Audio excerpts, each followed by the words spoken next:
Hi friends, Briggs Wallace here. I want to ask all of you, who here is struggling with some sort of loss? I know that today I am usually not my most upbeat self because I am.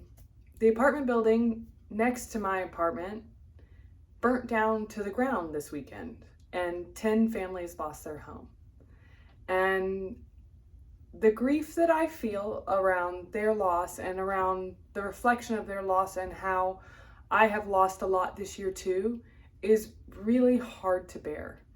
And I want to address that today in our video because I know a lot of us have been through losses. Maybe the loss of your home, maybe the loss of a loved one through death, maybe heartbreak and the loss of a partner and a divorce, maybe the loss of the idea of something that you held really near and dear to your heart. Loss takes all sorts of forms in our lives, and we can gloss over things by saying when one door closes, a window opens, which may be true, right? And we can also say that it's a death rebirth process, which may also be true and helps us as we zoom out. However, when it's acute, it fucking hurts, right? It hurts. And we go through a grief process. So today I want to help us to understand the grief process that we're in. Instead of pushing away the feelings that we have of sadness, I just want to honor them. I feel sad today. I feel sad. I walk outside and I see the skeleton of 10 people's homes. And it smells like burnt in the air. And I feel sad that I went through Hurricane Helene and I watched people's lives get swept away and I lost a lot of my favorite places and had to move. I feel sad by the state of affairs and I'm grieving the loss of this idea of what I thought our reality was that is now different, right? So let's go through these stages of grief together and just honor the losses we have by pulling them in closer instead of pushing them away, and honoring that we're going through something instead of trying to deny or reject those feelings. So grief can look a lot of ways and it's different for everybody, and there's no right way and there's no wrong way. But they're generally known as 7 stages of grief. The first one is shock. And so that's a feeling of numb disbelief whenever something comes up that helps you to manage emotional overwhelm. So you might not be willing to face it. You might just have not let yourself feel sad yet because it's so overwhelming that you're not ready to, and you don't really know how to absorb that in your body yet. So that is a stage that a lot of people go through. And often after that comes denial. Once we get out of the shock of things, we might say, well, that's not happening. I can't deal with those emotions still. I am going to just keep going as I was going. Just, okay, I'm going to figure out ways to do things and beat bopping along because I can't accept that that person is gone. I can't accept that my home is gone. I can't accept that yet because it's too big to integrate and to absorb. The third is anger. So this comes up a lot for a lot of people in a lot of different ways, right?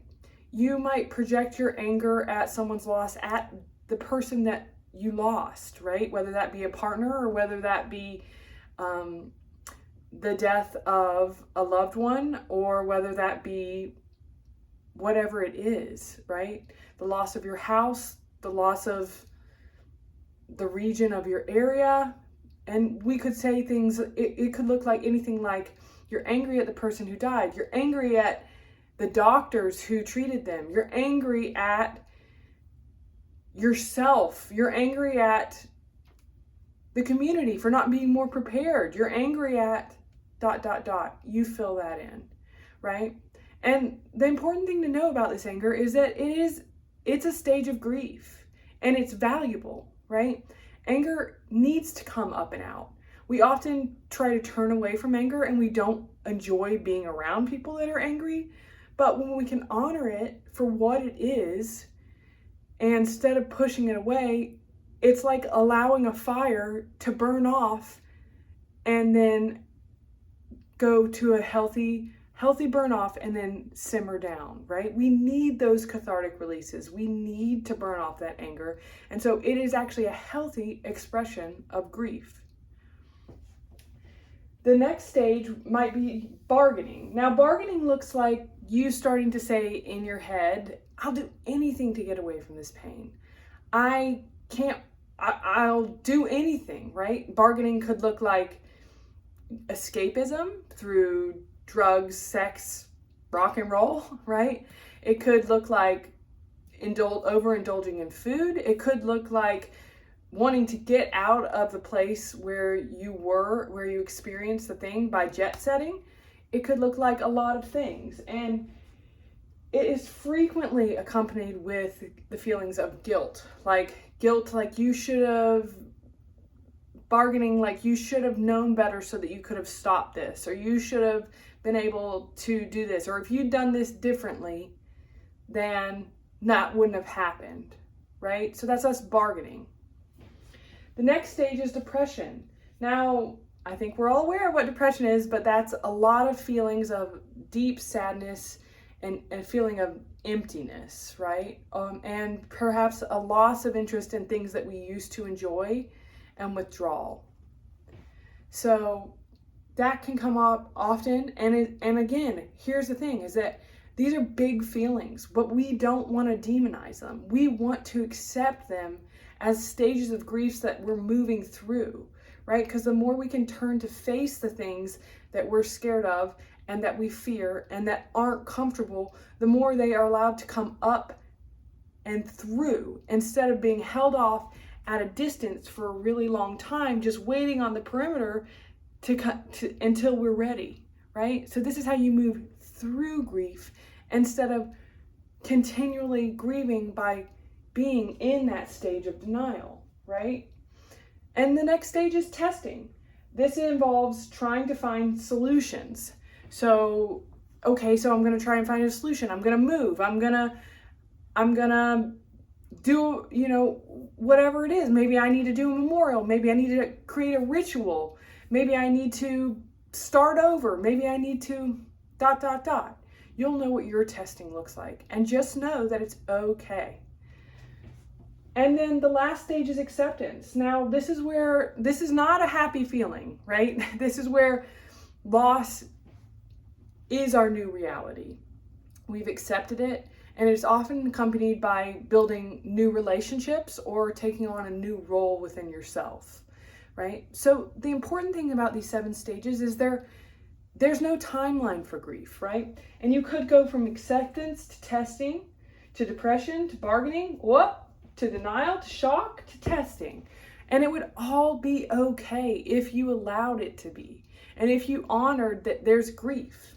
Like right now, I really feel like this grief that's coming up for me is heartbreak for others. And also a heartbreak that I lost where I lived as I knew it in Hurricane Helene within the past year, right? And so all of a sudden, it's almost a year later and something happens, and in that reflection, that grief is sweeping me sideways. I had a good cry this morning, and that's okay. Let's allow it. Let's allow it to move through us. Let's honor what was so important and precious to us that we will allow the sadness to come, right? And we often push away sadness with media, with TV, with food, with alcohol, with pot, with whatever, right? And when we do that, we aren't able to actually grieve. And we can't escape grief. It will wait for you until you're ready to let it move through you. So it's important to note that there's no timeline for your grief, right? 1 year, 5 years, 20 years, it moves during time, and it will look different during times, but it's all okay.